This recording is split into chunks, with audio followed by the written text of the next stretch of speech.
Hello, how is everybody doing? This is the second book of Samuel, chapter 14.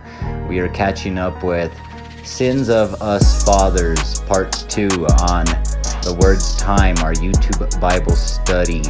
We want to pray for everybody in New Mexico that the sins of lust and its endwavers, its gateway and the paths do not lead us down temptations. Amen.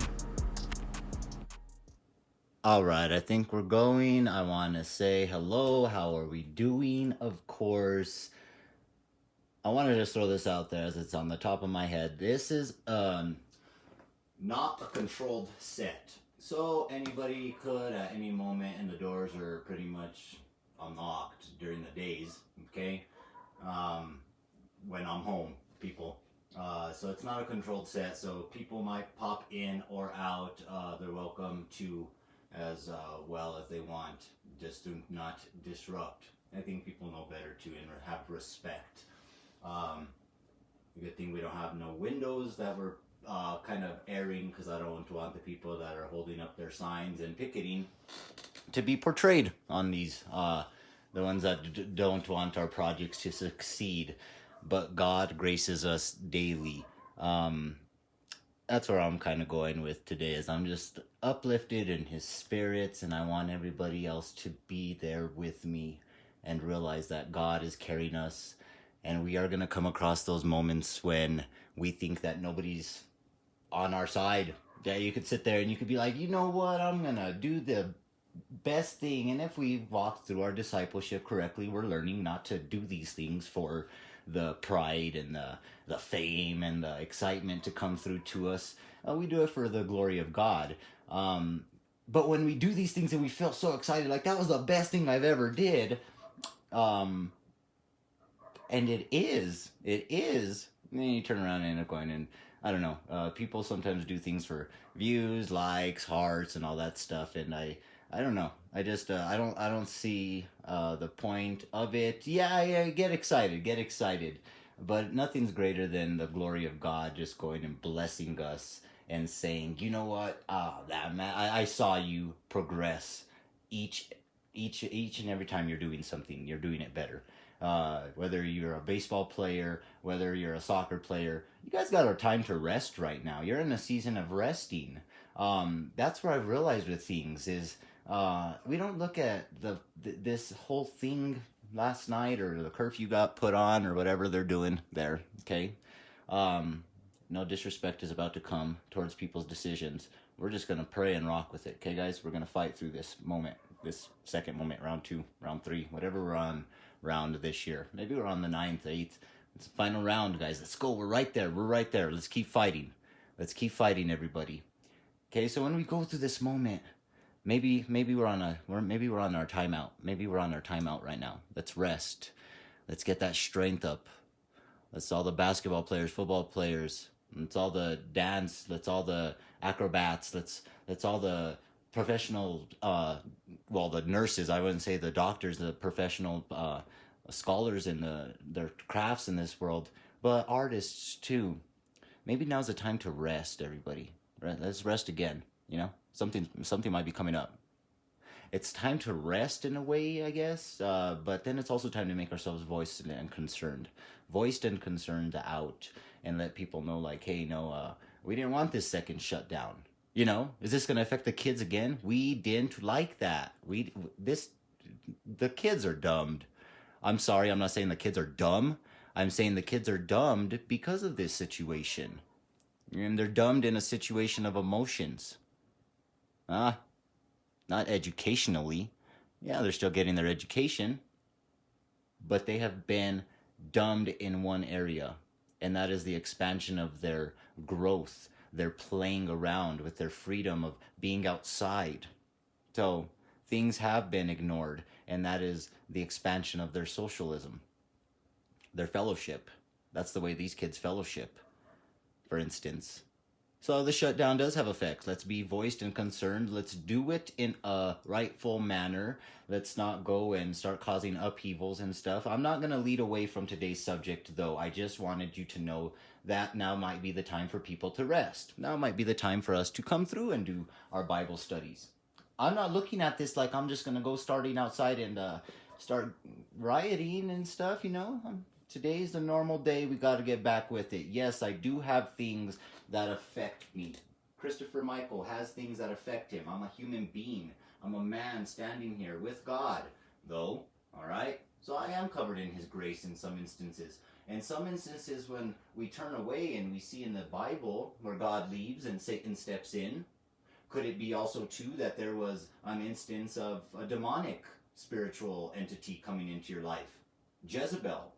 Something like that, okay? I have to make you guys aware. And that's what we're going to do is we're going to start a new segment. It's called Stained. But that one's going to be community driven and stuff because I'm very well aware that there's a evil entity in Las Vegas, New Mexico and northern New Mexico. And I know how to go against it. I'm not letting you know what I'm doing towards it, but I'm letting you know we know what there's a where, we know where he sitteth, it sitteth, blah, blah, blah. We're getting there. Let you know too much going on there. But with Stained, I want this opportunity to come through, and I want it to change an individual through the spiritual realm. Because I can't sit here and tell you guys, look, don't go steal something from the store. And then you as human beings are just like, oh, okay, well, he said don't steal something from the store. Who is he? He sits there and reads the Bible and repeats what other people want him to be.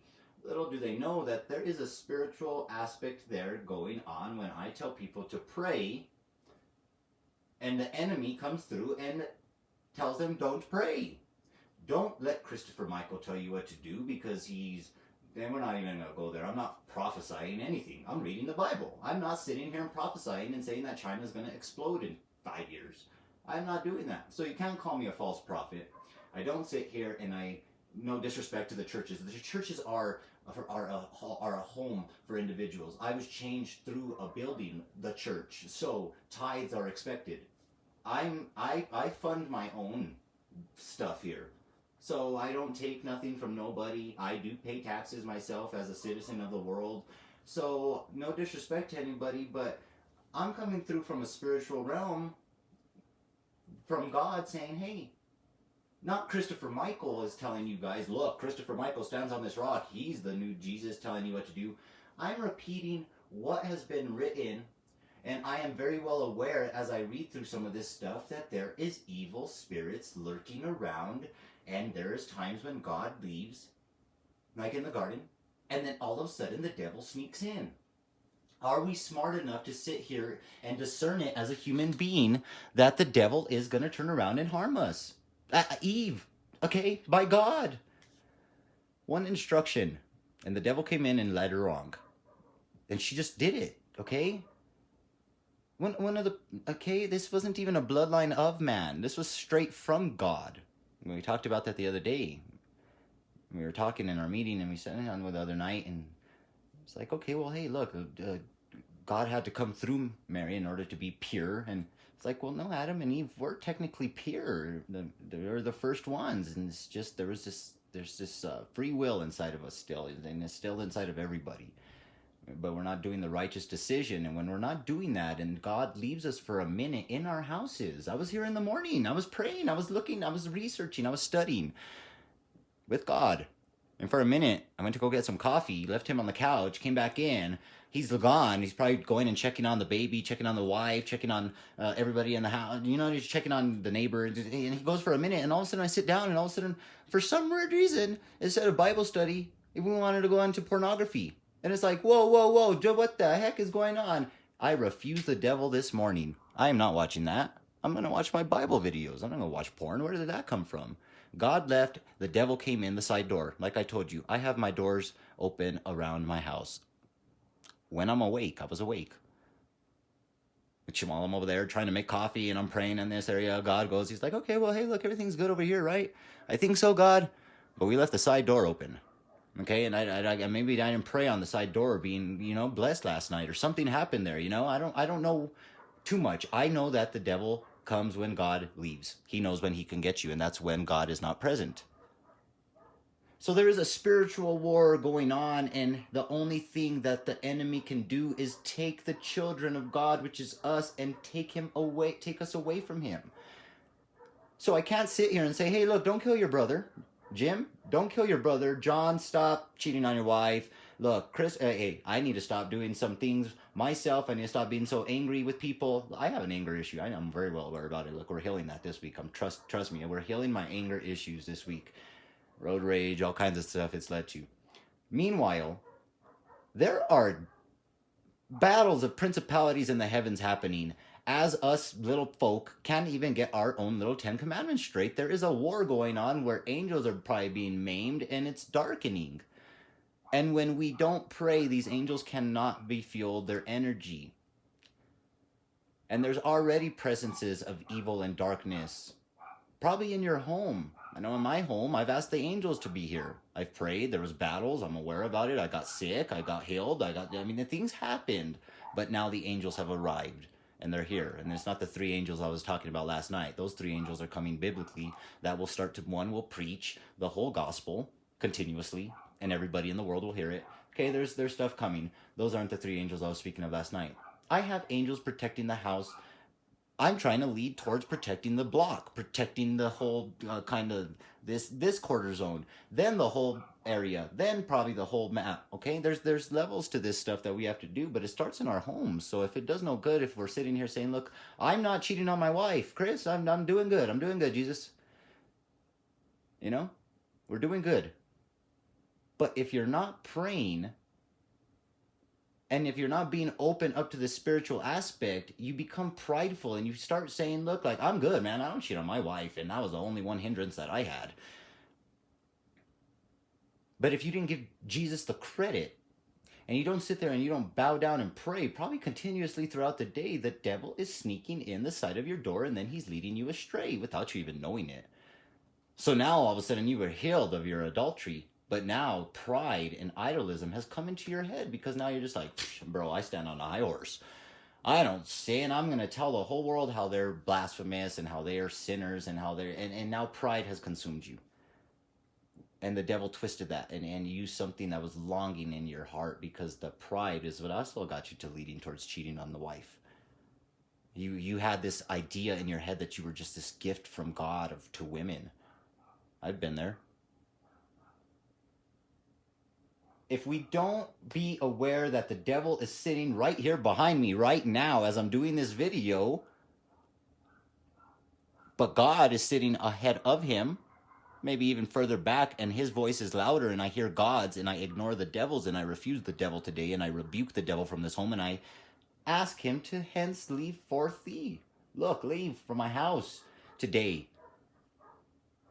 I'm going to go into prayer and the devil's going to say, no, you're not. I'm going to put the beautifulest woman right in front of you. Done it.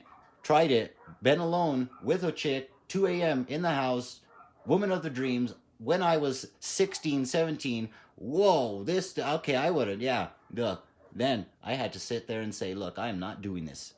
You have to have strength as an individual to sit there and say, look, I'm changing my ways. And I've also failed.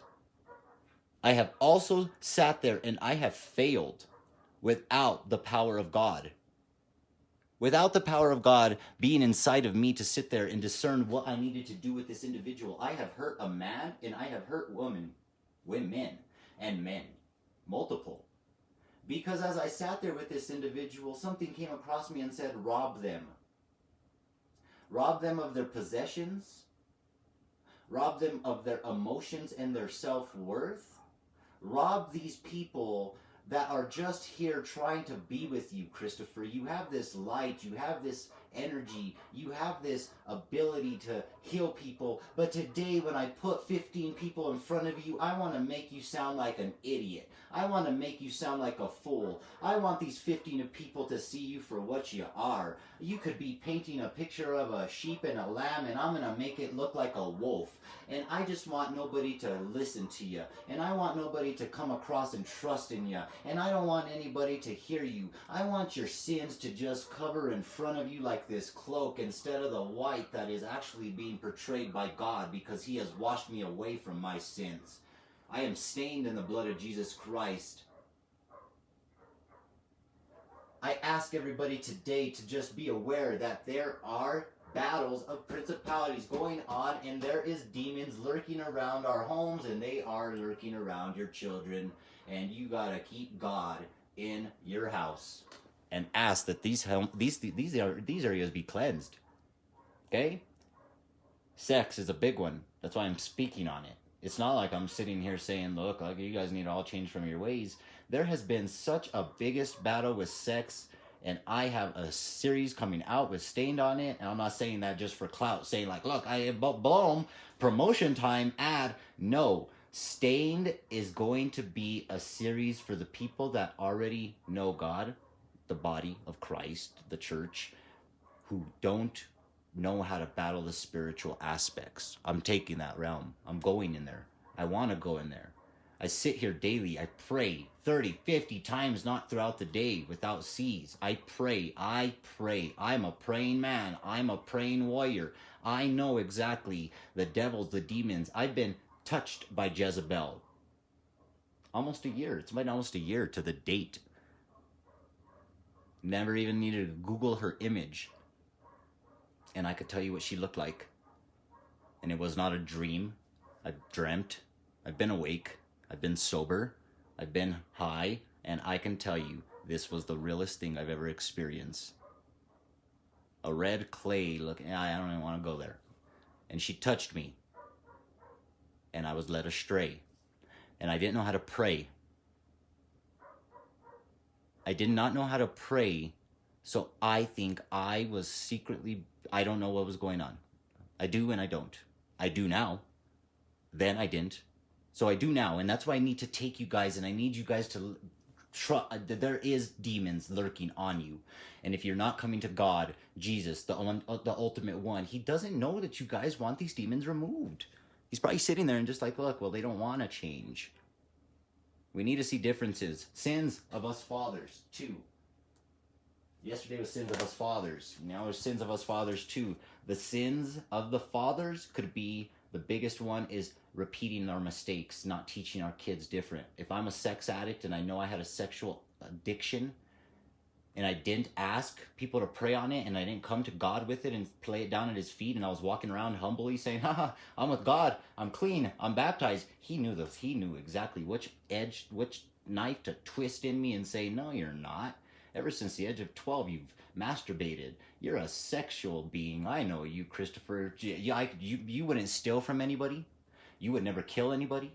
But sex is a demon on you. And he took that. I had to come to God with that one. And I'm glad I stand there cleansed, because that was a demon. A dark demon since I was, man, this is 20. Okay, no, yeah, almost 20 years this demon has been on me. Wow, I sit here and say that. That's weird, amazing. And was it led into my house? Yes. By who? Most likely. Well, who runs the house? I love my mom. I love you, Mom. But did you let a portal in the house? We have been washed away for our sins today. I ask everybody else does the same. The second book of Samuel, chapter 14, is going to teach us about Joab's plan and about Absalom returning. So we have went through an upheaval. Amnon has pretty much raped, well, he did, not pretty much. Amnon raped his sister. Absalom's pissed. Absalom actually went and killed him. He had him killed. And David did do nothing about it. And we're coming from a lineage, and I'm looking at the past, but I'm just like, David, what are you...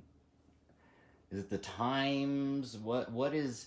And I think as I was studying deep into this, because I'm like, why is there nothing being taken accountable for this? Why is he not rebuking Amnon? What's going on here?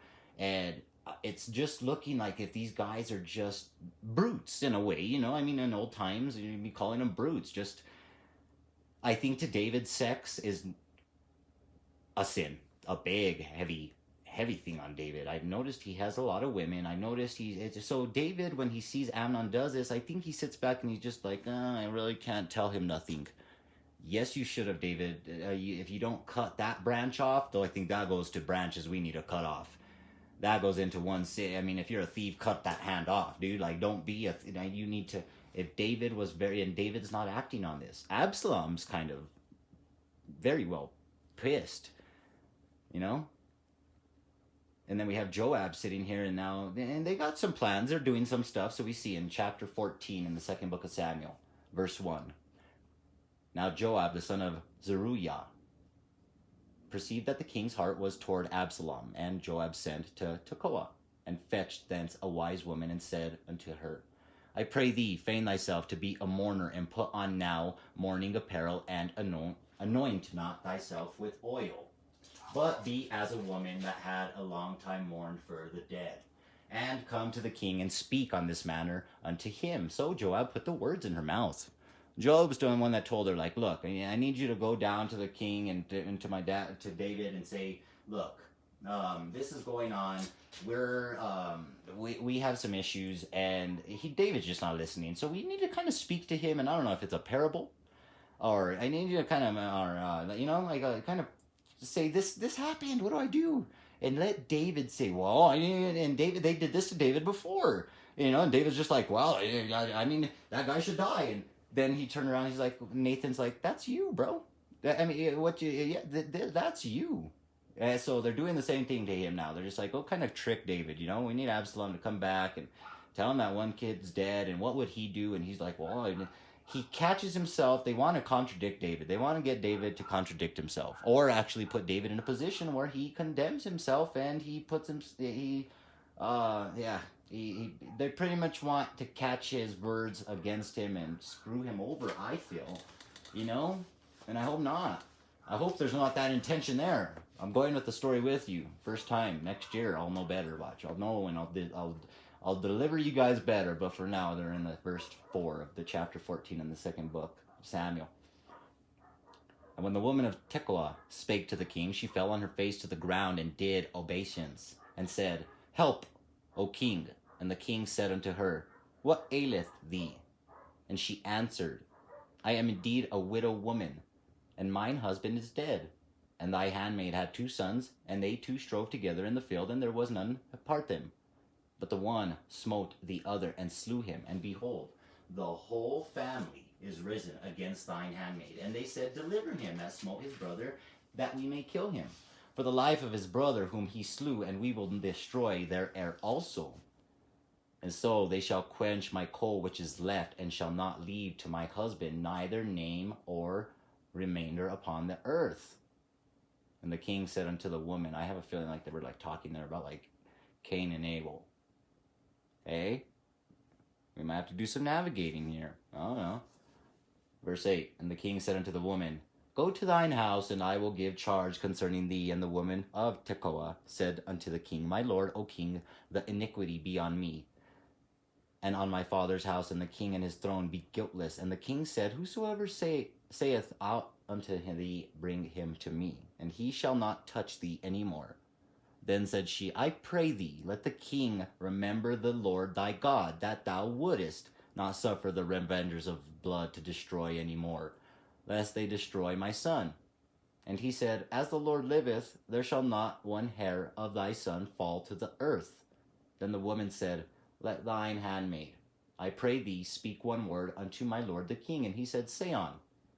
And the woman said, Wherefore then hast thou thought such a thing against the people of God? For the king doth speak this thing as one which is faulty, and that the king doth not fetch home again his banished.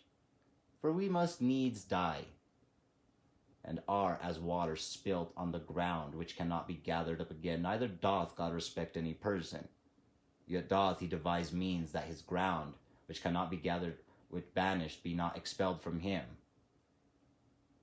Now therefore, that I am come to speak of this thing unto my lord to the king, it is because the people have made me afraid. And thy handmaid said, I will now speak unto the king. It may be that the king will perform the request of his handmaid. For the king will hear to deliver his handmaid out of the hand of the wood of the man that would destroy me and my son together of the inheritance of God. Then thine handmaid said, The word of my lord the king shall now be comfortable, for as an angel of God, so is my lord the king to discern good and bad. Therefore the Lord thy God will be with thee.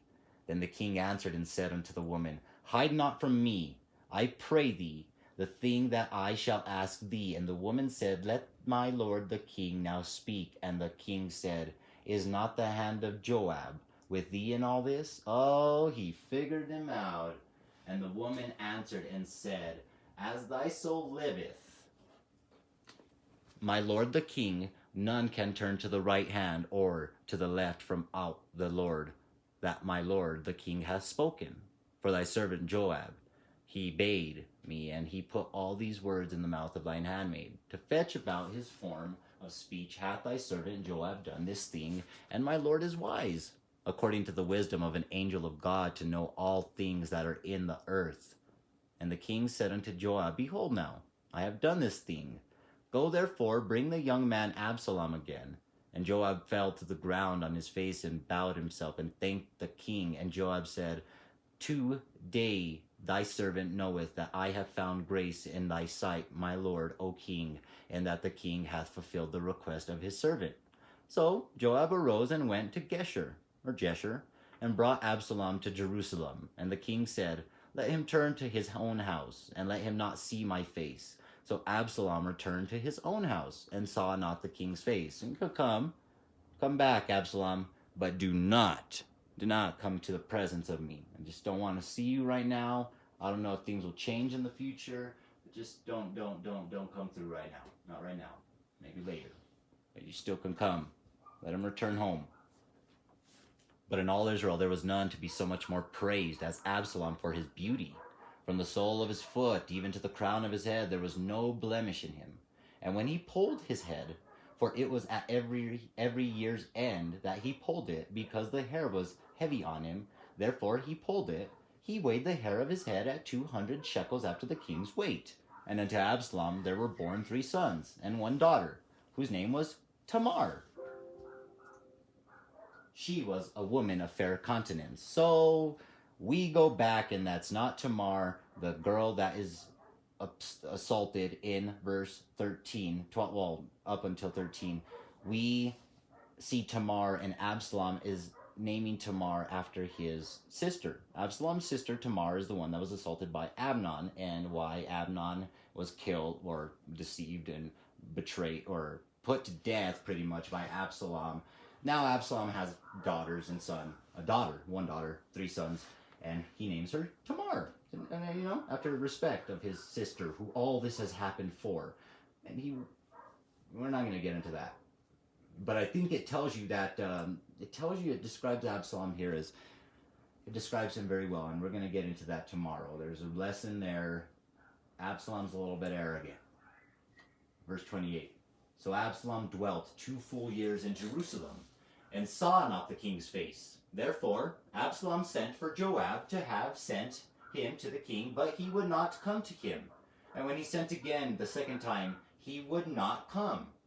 Therefore he said unto his servants, See, Joab's field is near mine, and he hath barley there. Go and set it on fire. And Absalom's servants set the field on fire. Then Joab arose and came to Absalom unto his house, and said unto him, Wherefore have thy servants set my field on fire? And Absalom answered Joab, Behold, I sent unto thee, saying, Come hither, that I may send to thee king, and to say, Wherefore am I come from Geshur? It had been good for me to have been there still. Now therefore let me see the king's face. And if there be any iniquity in me, let him kill me. So Joab came to the king and told him. And when he had called for Absalom, he came to the king and bowed himself on his face to the ground before the king, and the king kissed Absalom. Okay, let's get those emails sent to thewordstime@gmail.com. How and when he transformed your day into God and what he did to come into it as a little testimony. Something exciting to share.